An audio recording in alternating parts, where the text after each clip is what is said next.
کسی دور میں ہمارے ہاں قنوت نازلہ کا اہتمام ہوتا تھا اور اس کا ٹرانسلیشن ویسٹرن میڈیا میں پبلش ہوا، تو باہر سے تقاضا آیا کہ یہ قنوت نازلہ ختم کرواؤ. ان کو بھی ڈر ہے کہ مسلمانوں کی دعائیں قبول ہو گئی تو ہمارا بیڑا غرق نہ ہو جائے، اتنا ڈر تو شاید ہے ان کو. اور محکمہ اوقاف کی مساجد میں ایک دور گزرا کہ قنوت، محکمہ اوقاف کی مساجد گورنمنٹ کے انڈر میں ہوتی ہیں اصل میں، تو ایک دور گزرا کہ قنوت نازلہ کا اہتمام کرنے سے منع کر دیا گیا. کبھی سعودی عرب میں یہ جو یہود غاصبین ظالمین کے لیے دعائیں ہوتی، بلکہ بد دعائیں ہوتی تھیں حرمین شریفین میں، اس کو بھی روکا گیا. یعنی ہمارے حکمرانوں کی بغیرتی کا عالم یہ ہے کہ یہ امریکہ بدماش کو خوش کرنے کے لیے یہ قرآن کریم کی سورہ توبہ بھی نصاب سے نکلوا دے مشرف کے دور میں، اور یہ قنوت نازلہ پر پابندی بھی لگوا دیں. ان بغیرتوں کا حال یہ ہے، اور آج والے بھی بغیرتی میں کم نہیں. بہرحال پہلے سورہ توبہ اسلامیات کے نصاب میں وہ نکال دی گئی، پھر سورہ انفال جس میں بدر کا بیان، سورہ احزاب جس میں غزوہ احزاب بیٹل آف ٹرنچز کا بیان، پھر سورہ ممتحنہ جس میں ذکر ہے کہ مسلمانوں کی دوستی کافروں سے نہیں ہو سکتی. حسن سلوک ہونا الگ بات ہے، مگر وہ ان کافروں سے حسن سلوک نہیں ہوگا جو مسلمانوں سے جنگ کرتے ہوں اور ان پر جنگوں کو مسلط کرتے ہوں اور ان کو ان کے گھروں سے نکالتے ہوں اور ان کے نکالنے پر ایک دوسرے کی مدد کرتے ہوں. ایسے کافروں کے ساتھ تو حسن سلوک بھی نہیں ہوگا. یہ سورۃ الممتحنہ میں ہے.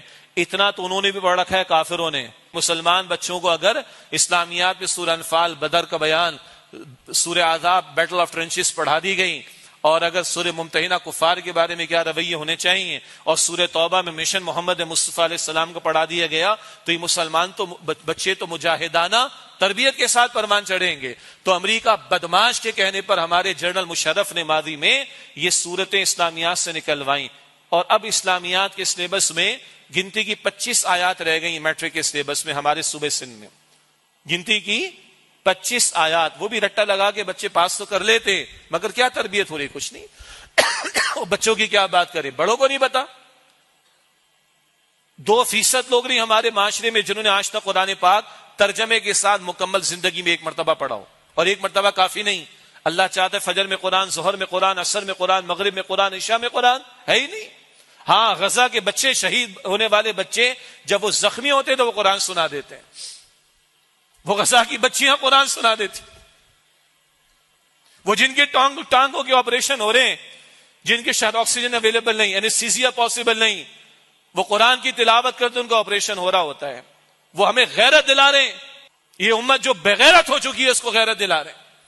قرآن اٹھاتا ہے بندے کو، قرآن ایمان کی دولت دیتا ہے، قرآن کھڑا کرتا ہے بندے کو. مگر آج تو امت سو رہی، بغیرت بنی ہوئی امت آج. عظیم اکثریت اس کی، عظیم اکثریت.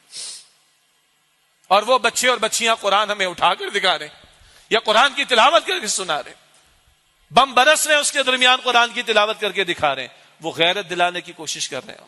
اچھا تبصرہ کیا کسی خاتون نے سینٹ کے اندر کہ ہم نے فاتحہ پڑھ لی اپنے مسلمان بچوں کے لیے، بچیوں کے لیے، عورتوں کے لیے، بوڑھوں کے لیے. ایک فاتحہ ہمیں اس امت کے لیے پڑھ لینا چاہیے، اس امت کے حکمرانوں کے لیے پڑھ لینا چاہیے، اس امت کے مقتدر طبقات کے لیے پڑھ لینا چاہیے، جن کے لیے ڈوب مرنے کا مقام ہے کہ وہ کھڑے ہو کر بات کرنے کو تیار نہیں ہے.